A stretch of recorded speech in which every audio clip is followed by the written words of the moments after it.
Gold, trusted gold buyers. మీరు తాకట్టు పెట్టిన బంగారాన్ని విడిపించి ఈ రోజు ఉన్న మార్కెట్ ధరకు కొనబడను.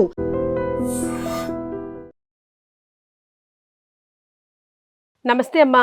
నమస్తే అమ్మా. శ్రీరాముడికి అనేక పేర్లు, అందులో శ్రీరామచంద్రమూర్తి అంటాం. చంద్రుడి పేరు వెనకాల ఎందుకు వచ్చింది అలా పేరు అన్నది నా డౌట్ అమ్మా. రాముడు ఆయన్ని ఒక్కొక్కళ్ళు ఒక్కొక్క పేరుతో పిలిచారు. రామాయ, రామభద్రాయ, రామచంద్రాయ వేధసే, రఘునాథాయ, నాథాయ, సీతాయ పతయే నమః అని ఒక్కొక్కళ్ళు ఒక్కొక్క పేరుతో పిలిచారు. ఏమిటో ఎవరినైనా కానీ రామా అని చాలా ఆనందంగా దశరథుడు పిలిచారట. రామభద్ర అని ఒకళ్ళు, రామచంద్ర, నాథ అని ఎవరు పిలుస్తారు? సీతాదేవి. సీతాపతి అని ఎవరు పిలుస్తారు? మిథిలా నగర ప్రజలు. కాదు, మిథిలా నగర ప్రజలు. జనకుడు, ఆయనకి ఎవరు? రాముడు అంటే సీతాపతి. మన ఇప్పటికి కూడా పల్లెటూళ్ళల్లో అల్లుడు వచ్చాడంటే ఫలానా వాళ్ళ ఆయన నేను చెప్పుకుంటారు, అంతేగాని మరోలా అనుకోరు కదా. అంటే సీతాపతి అని పిలుస్తారు. రామభద్ర వశిష్ఠుడు పిలుస్తాడు, రామచంద్ర విశ్వామిత్రుడు, ఇట్లా ఒక్కొక్కళ్ళు ఒక్కొక్క పేరుతో ఆయన్ని పిలిచారు. వేదసే, ఋషులందరూ ఆయన్ని వేదస్వరూపుడా అని పిలిచారు. ఇట్లా పిలిచే దాంట్లో రామచంద్ర అన్నది కూడా ఆయనకి పేరు. ఒక్కొక్కళ్ళు ఒక్కొక్క పేరుని ఇష్టపడుతూ ఉంటారు, పెద్ద పేరున్నా చిన్న పేరున్నా. కానీ వశిష్ఠుల వారు ఆయనకి పెట్టిన పేరు ఏమిటంటే రామ, అంతే. రా అనేది నారాయణ మంత్రంలో మధ్య, మా అనేది పంచాక్షరి మంత్రంలో మధ్య. పంచాక్షరి అంటే నమశివాయ, అంతే కదా. ఓం నమ శివాయ మధ్యలో వచ్చిందా అచ్చా మా. అందులో నమో నారాయణాయ, నారాయణాయలో రా, నమశివాయలో మా కలిపితే రామ అయింది. ఈ రామ అన్న నామానికి ఉన్నటువంటి అర్థాలు ఎన్నున్నాయో ఆ ఒక్కటి చెప్పుకోవాలంటే ఒక గంటన్నర పడుతుంది రామనామానికి ఉన్నటువంటి అర్థం. అటువంటి పేరు అంతవరకే పెట్టారు. కానీ శుభప్రదుడు అనే అర్థంలో శ్రీ చేరుస్తాం మనం. కానీ ఏమని చెప్తారంటే ప్రత్యేకంగా దీనికి సంబంధించి ఏ గ్రంథంలోనూ చెప్పకపోయినా అందరి అభిప్రాయం ప్రకారం ఏమిటంటే కళ్యాణం చేసి అయిన తర్వాత రాముడు శ్రీరాముడు అయ్యాడు. అంటే సీతాదేవితో కూడుకున్నటువంటి రాముడు అనే అర్థంలో. పైగా అంతేకాకుండా మనం శ్రీ అన్న పదం చిన్నప్పుడు పెట్టాం కదా, పెద్ద అయ్యాక పెడతాం. ఇప్పుడు నేను మామూలుగా చిన్నప్పుడైతే కీర్తి అని పిలుస్తారు, పెద్ద అయ్యాక శ్రీమతి కీర్తెను. అలాగే ఒక ఆయన పేరు రాముడు అని ఉన్ననుకో, రామ రామ అని ఇంట్లో పిలుస్తారు. కానీ బయట వాళ్ళు పెద్ద అయ్యాక ఏమని పిలుస్తారు? శ్రీరామచంద్రుడు గారండి, శ్రీరాములు గారండి అని శ్రీ ముందు చేరుస్తారు గౌరవవాచకంగా. అట్లా చేరింది. లేదా వివాహమై సీతాదేవిని పెళ్లి చేసుకున్నాక లక్ష్మీదేవితో కొనుక్కున్న రాముడు అన్న అర్థంలో శ్రీరాముడు అయిందని కొంతమంది చెప్తారు. ఏదైనా బానే ఉంది వినడానికి. ఇది ఎక్కడ ఏ గ్రంథంలోనూ లేకపోయినా వినడానికి ఇంపుగా ఉంది. ఏది కూడా రాముడికి గాని సీతకి గాని వ్యతిరేక భావాలు కలిగించేది కాదు.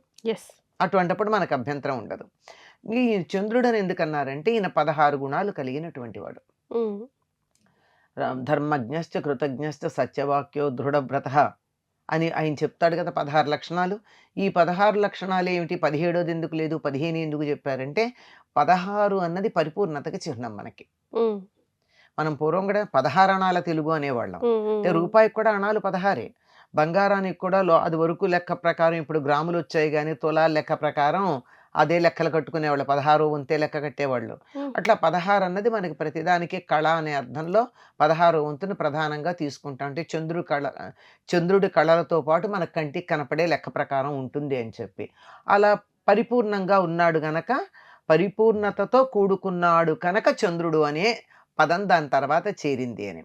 అంతేకాకుండా ఆహ్లాదాన్ని కలిగిస్తాడు కనుక చంద్రుడిలాగా అనే అర్థంలో రామచంద్ర అంటారన్నారు.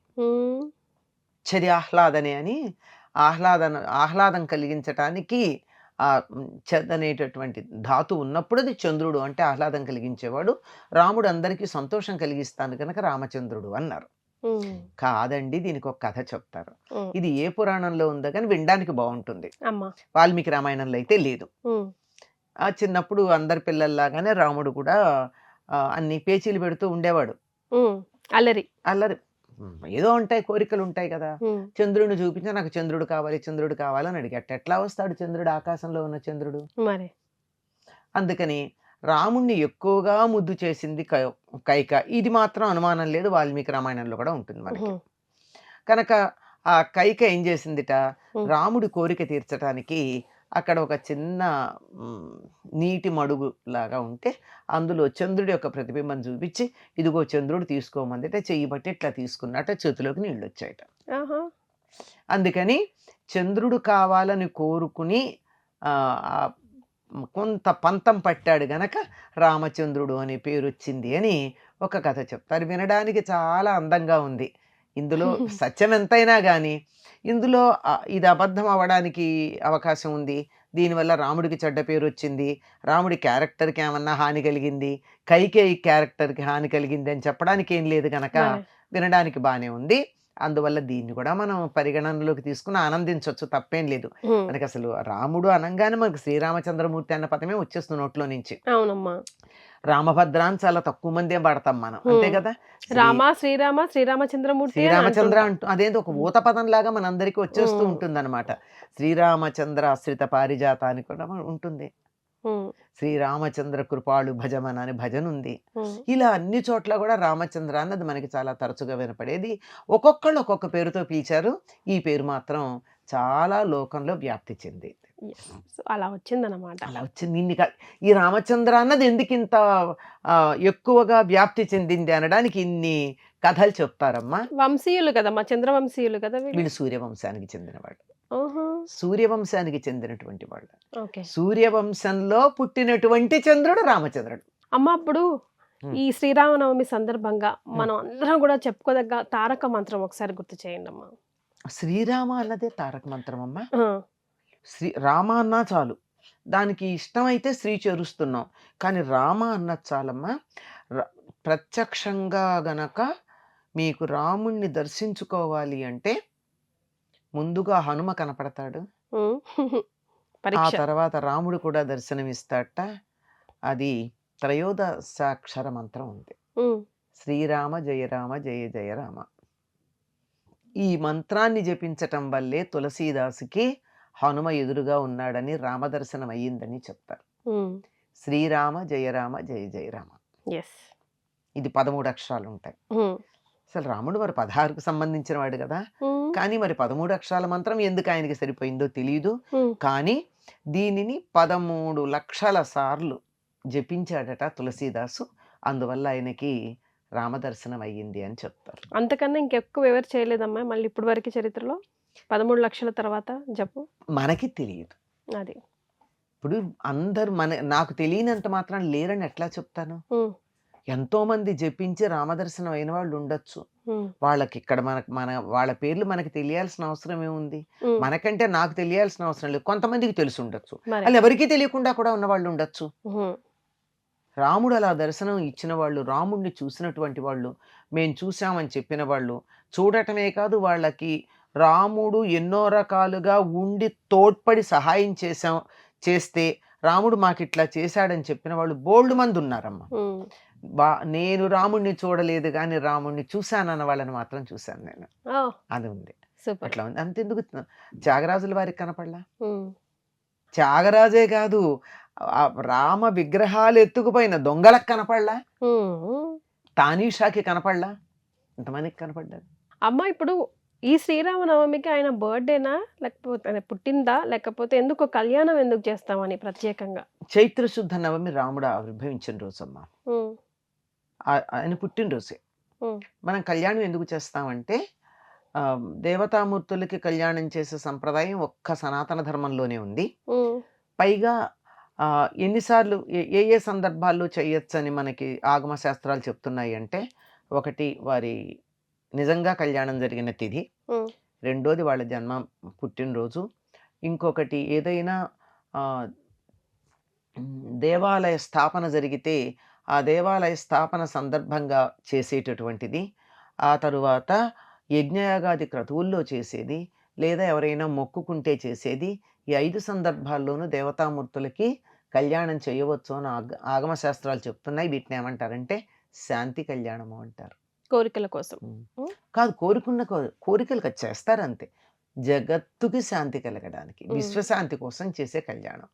నిజానికి లేకపోతే వాళ్ళు ఇప్పుడు మనం అనుకునేటటువంటి మానవ శరీరాలతో లేరు కదా, తత్వాలే కదా, దేవతామూర్తులే కదా, వాళ్ళకి చేయడం ఏమిటంటే లోకరక్షణ హేతున అనే మంత్రం చెప్పించి చేస్తారు కదా, లోకాన్నంతా రక్షించటం కోసం వాళ్ళకి కళ్యాణం చేస్తారు. అమ్మో, మనకు శ్రీరామనవమి అనగానే కళ్యాణం, వడపప్పు, పానకమే గుర్తొస్తుంది. ఎందుకు ఈ రెండు స్పెషల్ ఆయనకి? కళ్యాణం దక్షిణ దేశంలో ముఖ్యంగా తెలుగు వాళ్ళే చేస్తారమ్మా. ఉత్తర దేశంలో అక్కడెక్కడా చేయరు, తెలుసా? అవునంట, ఎక్కడా చేయరు. ఎందుకంటే మనం ఎందుకు చేస్తున్నాం అంటే భద్రాద్రిలో సీతారామచంద్ర ప్రభువుకి ఆలయం కట్టించినటువంటి రామదాసు మొదలుపెట్టాడు, మనం దాన్ని కొనసాగిస్తున్నాం. ఆ దేవాలయం ఎలా కట్టాడు? ప్రభుత్వానికి ఇవ్వవలసినటువంటి పన్నులు సేకరించి ఆ పన్నులతో కట్టాడు కనుక దేవాలయం ఎవరిది? మనందరిది. మనందరం కట్టినటువంటి పన్నులతో కట్టింది. అంచేత మనందరం కూడా ఆ సీతారామచంద్ర స్వామి యొక్క ఆలయాన్ని నిర్మాణం చేయడంలో భాగస్వాములు. మన పూర్వులందరూ ఉన్నారు అందులో భాగస్వాములు, అందువల్ల వారసత్వంగా మనకు కూడా ఉంది అందులో భాగం. అంచేత ఆయన కంచర్ల గోపన ప్రారంభించాడు, మనం కొనసాగిస్తున్నాం.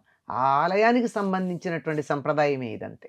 వడపప్పు పానకం ఎందుకు ఆయనకు ప్రీతి అంటే అమ్మ వేసంకాలం వస్తుంది కదా, పెళ్లిళ్లలో పెళ్లివారు రాగానే ఎంతో దూరం నుంచి వస్తారు గనక మనం మధుపర్కం అనేది ఇస్తాం.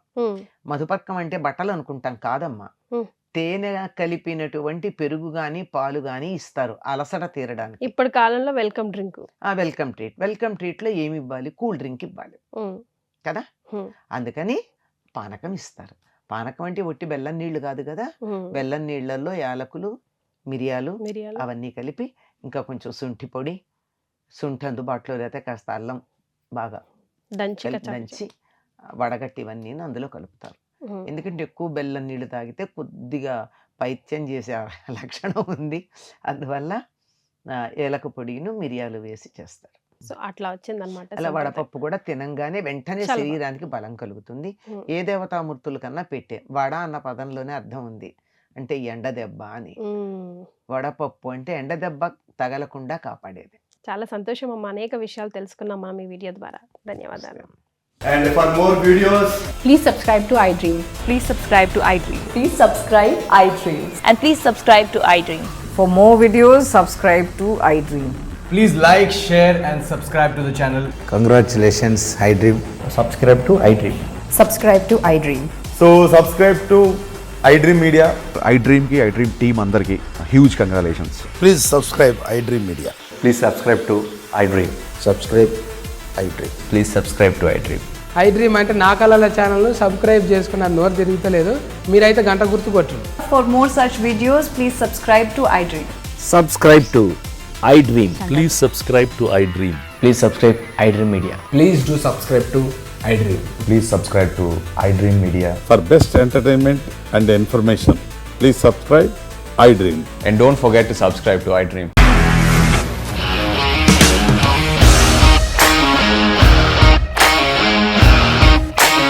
ఇండస్ట్రీలో కమిట్మెంట్ ఇష్యూస్ వస్తే నీకు కూడా వచ్చినట్టు మార్నింగ్ తీసుకెళ్ళారంటే కొట్టి పడేసాడు.